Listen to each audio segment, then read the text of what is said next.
ಸ್ನೇಹಿತರೆ ನಮಸ್ಕಾರ, ನಿಮ್ಮೆಲ್ಲರಿಗೂ 101 ನೆನಪು ಈ ಹೊಸ ಸರಣಿಗೆ ಸ್ವಾಗತ ಸುಸ್ವಾಗತ. ಒಂದು ವಿಶೇಷವಾದ ಅಪರೂಪವಾದ ಮನೆಗೆ ಬಂದಿದ್ದೀನಿ. ಅಂದರೆ ಈ ಮನೆಗೆ ಬರ್ತಿರೋದು ಒಂದು ಖುಷಿ ಇದೆ, ಆದರೆ ಆ ವ್ಯಕ್ತಿ ಇಲ್ಲದೆ ಬರ್ತಿದ್ದೀನಿ ಅನ್ನೋ ದುಃಖ ಇದೆ. ಸುಮಾರು ವರ್ಷಗಳಿಂದ ನಾನು ಪ್ರಯತ್ನ ಪಟ್ಟಿದ್ದೆ, ಅವರ ಸಂದರ್ಶನ ಮಾಡಬೇಕಾಗಿತ್ತು, ಆದರೆ ಮಾತಾಡೋದಕ್ಕಾಗಲಿಲ್ಲ. ಸಂದರ್ಶನ ಮಾಡೋದಕ್ಕಾಗಲಿಲ್ಲ, ಮಾತಾಡಿದ್ದೆ. ಅದೆಲ್ಲವೂ ವಿವರವಾಗಿ ಹೇಳ್ಕೊಂಡು ಹೋಗ್ತೀನಿ. ಅಂದರೆ ಈ ಮನೆ ನೋಡ್ತಿದ್ರಲ್ಲ, ಬಹಳ ವಿಶಿಷ್ಟವಾದ ಮನೆ, ಪ್ರೀತಿ ತುಂಬಿರೋ ಮನೆ, ತುಂಬ ನಂಬಿಕೆ ಭಕ್ತಿ ಎಲ್ಲ ಇರುವಂಥ ಮನೆ. ಆ ಮನೆ ಯಾರ್ದು, ಆ ಮನೇಲಿ ಯಾರಿದ್ದಾರೆ, ಇವಾಗ ಯಾರು ನೋಡ್ಕೊಂಡು ಬಂದಿದ್ದೀನಿ, ಯಾರು ಇಲ್ಲ, ಎಲ್ಲನೂ ಮಾತಾಡೋಣ ಬನ್ನಿ. ಸ್ವಾಗತ ಸ್ನೇಹಿತರೆ, 101 ನೆನಪಿಗೆ ಬನ್ನಿ.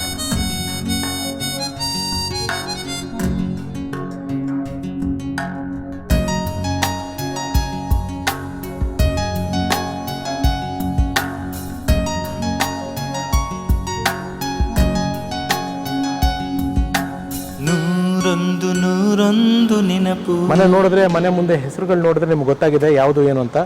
ಸೊ ಒಳಗಡೆ ಹೋಗೋಣ. ಇಲ್ಲೊಬ್ರು ಗೆಸ್ಟ್ ಬೇರೆ ಇದ್ದಾರೆ, ಅದೇನು ಮಾಡಲ್ಲ ಅನ್ಕೋತೀನಿ. ಸೊ ಬನ್ನಿ ಒಳಗಡೆ ಹೋಗೋಣ. ಸರ್ ವೆಯ್ಟ್ ಮಾಡ್ತಾ ಇದ್ದಾರೆ. ಸರ್ ನಮಸ್ಕಾರ ಸರ್, ಹೇಗಿದ್ದೀರಾ ಸರ್? ಹೀಗೆಪ್ಪ ನಡೀತಾ ಇದೆ. Thank you for the opportunity. Nagaraj ವಸ್ತಾರೆ ಸರ್, ನಿಮಗೆ ಗೊತ್ತಿದೆ, ನಮ್ಮ ವಸ್ತಾರೆ ಸರ್ ಅಪರ್ಣಾ ಮೇಡಮ್ ಅವರ ಪತಿದೇವರು. ವಸ್ತಾರೆ ಅಂತಲೇ ಮೇಡಮ್ ಕರಿತಾ ಇದ್ರು. ಹೌದು ಹೌದು ಹೌದು. ಸೊ ನನಗೆ ಅಪರ್ಣಾ ಮೇಡಮ್ನ ಅದನ್ನು ಆಗಲಿಲ್ಲ ಅದು, ಬಟ್ ಥ್ಯಾಂಕ್ ಯು. ಆ ಒಂದು ಆಸೆನ ಅಟ್ಲೀಸ್ಟ್ ನಿಮ್ಮ ಮೂಲಕ ನನಗೆ ಆಪರ್ಚುನಿಟಿ ಕೊಡ್ತಾ ಇರೋದಕ್ಕೆ. ಕಳೆದ 2 ವರ್ಷದಿಂದ ಯಾರನ್ನೂ ಹೆಚ್ಚು ಮಾತಾಡಿಸ್ಲಿಲ್ಲ ಅವಳು. ನಮ್ಮದೇ ಕಾರಣಗಳಿದ್ವು, ಏನು ಮಾಡೋದು. Yes sir. ಮನೆ ನನಗೆ ಅಫ್ಕೋರ್ಸ್ ಮನೆ ಎಲ್ಲರೂ ಮಾತಾಡ್ತಾರೆ, ಆದರೆ ಈ ಮನೆಯಲ್ಲಿ ಮನೆ ಚೆನ್ನಾಗಿದೆ, ಡಿಸೈನ್ ಚೆನ್ನಾಗಿದೆ. ನೀವು ಬೇಸಿಕಲಿ ಆರ್ಕಿಟೆಕ್ಟು, ಸೊ ಡೆಫಿನೆಟ್ಲಿ ಚೆನ್ನಾಗೇ ಮಾಡಿರ್ತಾರೆ. ಆದರೆ ಈ ಜಾಗ ಅಂದರೆ ಮನೆಗಿಂತ ಮಿಗಿಲಾಗಿ ಈ ಜಾಗ ತಮ್ಮ ತಂದೆಯವರು ಇದ್ದಂಥ ಜಾಗ ಇದು. ಸೊ ಈ ಜಾಗದ ಬಗ್ಗೆ ಹೇಳಿ ಸರ್. ಅಂದರೆ ಯಾವಾಗ ತೊಗೊಂಡಿದ್ದು ಜಾಗ ಇದು? ಈಗ ಇಲ್ಲಿ ಪಕ್ಕದಲ್ಲಿ ಒಂದು ದೇವಗಿರಿ ವೆಂಕಟೇಶ್ವರ ದೇವಸ್ಥಾನ. ಹೌದು ಆಯಿತಾ. ಇದು ಬನಶಂಕರಿ 2nd ಸ್ಟೇಜ್ನಲ್ಲಿ ಎತ್ತರದ ಪ್ರಸ್ಥತಲ ಅಂತಾರಲ್ಲ, ಪ್ಲಾಟೂ ಅಂತೀವಿ, ಅದರ ಮೇಲಿದ್ದು, ಅದ್ರ ಮೇಲ್ಗಡೆ ಒಂದು ಗುಡ್ಡ ಇದೆ. ಆ ಗುಡ್ಡನ ಇವ್ರುಗಳು ದೇವಗಿರಿ ಅಂತ ಕರೆದ್ಬಿಟ್ಟು ಅಲ್ಲಿ ತಿರುಪತಿ ದೇವರನ್ನ ವರಪ್ರದ ಅಂತ ಹೇಳ್ಬಿಟ್ಟು ಕರ್ಕೊಂಡು ಬಂದು ಕೂರಿಸಿದ್ರು. ಇದು 84ನೇ ಇಸ್ವಿಯಲ್ಲಿ ಆಗುತ್ತೆ. ಅದೇ ಸುಮಾರಿನಲ್ಲಿ ನನ್ನ ತಂದೆ ಇಲ್ಲಿ ಬಂದವರು ಆಕ್ಷನ್ನಲ್ಲಿ ಈ ಸೈಟ್ ತೊಗೊಂಡ್ರು. ಯಾವ ಕಾರಣಕ್ಕೆ ಅಂದರೆ ವೈಕುಂಠದಲ್ಲೇ ಇರಬಹುದು ಅನ್ನೋ ಒಂದು ಆಸೆಯಿಂದ. ಹಾಗಾಗಿ ಬರೀ ಒಂದು ನೆಲಹಂತದ ವ್ಯವಸ್ಥೆ ಇತ್ತು. ಅದಾದಮೇಲೆ ಅವರು 91-92ರಲ್ಲಿ ತೀರ್ಕೊಂಡ್ರು ನಮ್ಮಪ್ಪ. ಆಮೇಲೆ ನಮ್ಮಮ್ಮನ ಸುಪರ್ದಿಗೆ ಬಂತು. ನನ್ನಮ್ಮ ನನ್ನ ಸುಪರ್ದಿಗೆ ಕೊಡಬೇಕಾದ್ರೆ ಒಂದೇ ಒಂದು ಕರಾರೇನು ಹೇಳಿದ್ದು ಅಂತ ಹೇಳಿದ್ರೆ, ನೀನು ಅಡಿಪಾಯವನ್ನು ಮತ್ತು ಈ ಮೊದಲನೇ ಸೂರಿದೆಯಲ್ಲ ಛಾವಣಿ, ಅದನ್ನು ಏನೂ ಮಾಡಬಾರ್ದು, ಉಳಿದಂತೆ ಏನು ಬೇಕಾದರೂ ಮಾಡ್ಕೊ. ಹಾಗಾಗಿ ಈ ರೀತಿಯ ಕಲ್ಪನೆ ಆಗಿತ್ತು. ಸರ್ ನಾನು ಬರಬೇಕಾದ್ರೆ ಇನ್ಫ್ಯಾಕ್ಟ್ ನಿಮ್ಮ ಮನೆಗೆ ಫಸ್ಟು ಆ ಗೇಟಲ್ಲಿ ಬಂದ್ಬಿಟ್ಟೆ. 2 ಗೇಟ್ ಇದೆ ಮನೆಗೆ. ಸೊ ಇದೊಂದು ಗೇಟ್ ಇದೆ, ಅದೊಂದು ಗೇಟ್ ಇದೆ. ಅಂದರೆ ವೈ ಸರ್ 2 ಎಂಟ್ರೆನ್ಸ್? ಇದು ಮುಖ್ಯ ದ್ವಾರ ಅಂತ ಇಟ್ಕೊಳ್ಳಿ. ಪ್ರತಿಯೊಂದು ಮನೆಗೂ ನೀವು ಹಳ್ಳಿ ಕಡೆಗೆ ಹೋದರೆ ಇವತ್ತಿಗೂ ಒಂದು ಮುಂಬಾಗ್ಲು, ಹಿಂಬಾಗ್ಲು, ಆಯ್ತಾ, ಮುನ್ನೆಲೆ ಮತ್ತೆ ಹಿತ್ತಲು ಬಾಗ್ಲು ಅಂತ ಹೇಳ್ತಾ ಇವಲ್ಲ, ಅದು ಹಿತ್ತಲು ಅಂತ. ಅದು ಯಾತಕ್ಕೆ ಮಾಡಿದ್ದು ಅಂತ ಹೇಳಿದ್ರೆ ಅದು ದೇವಸ್ಥಾನಕ್ಕೆ ಅಭಿಮುಖವಾಗಿದೆ. ಆಮೇಲೆ ನನ್ನಮ್ಮ ಸರಿಸುಮಾರು ತನ್ನ 80 ವರ್ಷಗಳ ಅಂದರೆ 83ರಲ್ಲಿ ಯಾಕೆ ಹೋಗಿದ್ದು, 83ನೇ ವಯಸ್ಸಿನಲ್ಲಿ ಇಲ್ಲಿಗೆ ಬಂದ 40 ವರ್ಷಗಳ ಕಾಲ ಪ್ರತಿದಿನವೂ ಒಂದು 2 ತಾಸು ದೇವಸ್ಥಾನದಲ್ಲಿ ಕಳೀತಾ ಇತ್ತು. ಹಾಗಾಗಿ ಅವ್ರಿಗೆ ಅನುಕೂಲ ಆಗಲಿ ಅಂತ ಅದು ಮಾಡ್ಕೊಂಡು. ಸರ್ ಇದೆಯಲ್ಲ ಸರ್ ಅಪ್ಪ ತಂದೆಯವ್ರ ಹೆಸರು ಸರ್? ರಾಮಸ್ವಾಮಿ ಅಂತ.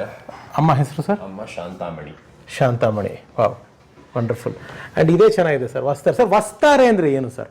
ವಸ್ತಾರೆ ಅನ್ನೋದು ನಮ್ಮ ಮೂಲ ಊರು. ಅದು ಚಿಕ್ಕಮಗಳೂರಿಂದ ಶೃಂಗೇರಿಯ ಕಡೆಗೆ. ಮಲೆನಾಡು ಭಾಗದವರು.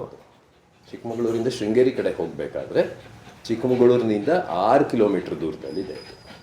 ಅದು ಮಲೆನಾಡಿನ ಸೆರಗು ಅಂತ ಬೇಂದ್ರೆಯವರು ಧಾರವಾಡಕ್ಕೆ ಹೇಳೋರು. ಆ ರೀತಿ ಇದು ಅರೆಮಲೆನಾಡು ಅಂತಾರಲ್ಲ ಹಾಗೆ. ನೀವು ಒಂದು ಏನು ಅರ್ಥಕೋಬೇಕು ಅಂದರೆ ಮಲೆನಾಡು ಮತ್ತು ಬಯಲುಸೀಮೆ ಆ ಸಂಧಿ ಇದೆಯಲ್ಲ, ಅದು ಎಷ್ಟು ಸಡನ್ನಾಗಿ ಆಗ್ಬಿಡುತ್ತೆ ಅಂತ ಹೇಳಿದ್ರೆ ಬದಲಾವಣೆ. ಈಗ ಚಿಕ್ಕಮಗಳೂರೆಲ್ಲ ಬಯಲುಸೀಮೆ ಅಂತಾನೆ ಅನ್ಸುತ್ತೆ, ಕಡೂರು ಬಯಲುಸೀಮೆ ಅನ್ಸುತ್ತೆ. ಹೌದು, ಕಡೂರು ಬಯಲುಸೀಮೆನೇ ಅಲ್ವಾ ಸರ್? ಅಲ್ಲ, ಅದರೆ ಮಲೆನಾಡು ಅಂತ ಹೇಳ್ತೇವೆ. ಮತ್ತೆ ನಮ್ಮ ಅಪರ್ಣಾ ಮೇಡಮ್ ಅವ್ರ ಊರು ಅಲ್ಲೇ ಎಲ್ಲೋ ಹತ್ರ. ನಾನು ಹೋಗಿಲ್ಲ.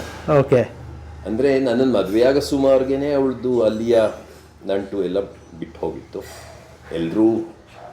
ಎಲ್ಲರೂ ಕೂಡ ಏನು ಹೇಳ್ತಾರೆ, ಕೆಟ್ಟು ಪಟ್ಟಣ ಸೇರು ಅಂತಾರಲ್ಲ, ಹಾಗೆ ಎಲ್ಲ ಮಾರ್ಕೊಂಡು ಬೆಂಗಳೂರಿಗೆ ಬಂದ್ಬಿಡ್ತಾರೆ. ಆ ರೀತಿ ಪರಿಸ್ಥಿತಿ. ಈ photo full of life sir. ಇದು ಯಾವಾಗ ಸರ್ ತೆಗೆದಿದ್ದು ಈ ಫೋಟೋ?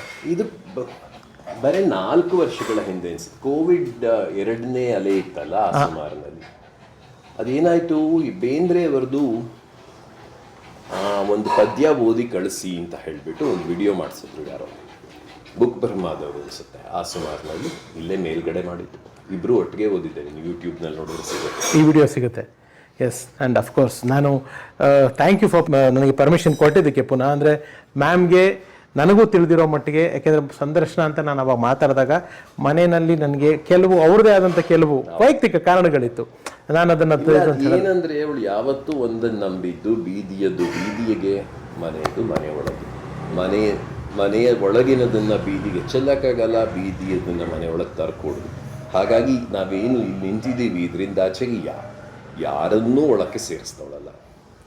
ಅದು ಅವಳ ಸಲುವಾಗಿ ನಾನು ಪಾಲಿಸಬೇಕು ಅನ್ನೋದೊಂದು ಕರೆಕ್ಟ್.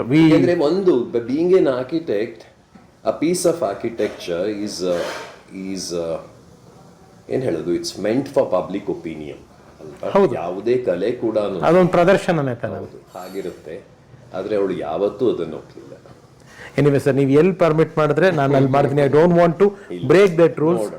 ನೀವು ಹೇಳೋದು ಕಡೆ ಮಾಡ್ತೀನಿ. ಆ್ಯಂಡ್ ನನಗೆ ಅಪರ್ಣಾ ಮೇಡಮ್ ಜೊತೆಗೆ ನಿಮ್ಮ ಲೈಫಿನ ಬಗ್ಗೆ ತಿಳ್ಕೊಳ್ಳೋಕೆ ತುಂಬ ಕ್ಯೂರಿಯಾಸಿಟಿ. ಅಂದರೆ ನಾಗರಾಜ್ ವಸ್ತಾರೆ ಒಳಗಡೆ ಒಬ್ಬ ಅದ್ಭುತವಾದ ಬರಹಗಾರ ಇದ್ದಾರೆ, ಒಬ್ಬ ಒಳ್ಳೆ ಆರ್ಕಿಟೆಕ್ಟ್ ಕೂಡ. ಸೊ ನಿಮ್ಮ ತಂದೆ, ನಿಮ್ಮ ತಾಯಿ, ನಿಮ್ಮ ಬಾಲ್ಯ, ಅಪರ್ಣಾ ಮೇಡಮ್ ಎಲ್ಲವೂ ಸೇರ್ಕೊಂಡು ಮಾತಾಡ್ಕೊಂಡು ಹೋಗೋಣ. ಸೊ ಸ್ನೇಹಿತರೆ, ಕಾಯ್ತಾ ಇರಿ. ನಾಗರಾಜ್ ವಸ್ತಾರೆ ಸರ್ ಜೊತೆಗೆ ಅವರ ಜೀವನದ ಕತೆ, ಜೊತೆಗೆ ನಾನು ಆಗಲೇ ಪ್ರಾರಂಭದಲ್ಲಿ ಹೇಳಿದೆ, ನಾನು ಅರ್ಧಕ್ಕೆ ಬಿಟ್ಟ ಒಂದು ಕನಸು ಅದು ಅಂತ. ಆ ಕನಸನ್ನು ಸಾರ್ ಮೂಲಕ ನನಸು ಮಾಡ್ಕೊಳ್ಳೋಂಥದ್ದು ಅಪರ್ಣಾ ಮೇಡಮ್ ಅವರ ಜೀವನದ ಕಥೆಯನ್ನು ನಿಮ್ಮ ಮುಂದೆ ನಾಳೆಯಿಂದ ಪ್ರಸಾರ ಆಗುತ್ತೆ. ನೋಡಿ, ಹಾರೈಸಿ ನಿಮ್ಮ ಪ್ರೀತಿ ಇರಲಿ. ನಮಸ್ಕಾರ. Thank you. ನೂರೊಂದು ನೆನಪು, ಇದು ಅಂತರಂಗ ಬಹಿರಂಗದ ಹೊಳಪು. ನಿಮ್ಮ ವಾಹಿನಿಯ ಮೂಲಕವೇನೆ ಎಲ್ರಿಗೂ ಹೇಳ ಬಯಸೋದಿಷ್ಟೇ, ನಾನು ಮತ್ತೆ ವಾಪಸ್ಸು ನನ್ನ ಕೋಶದೊಳಕ್ಕೆ ಹೋಗ ಬಯಸ್ತೇನೆ.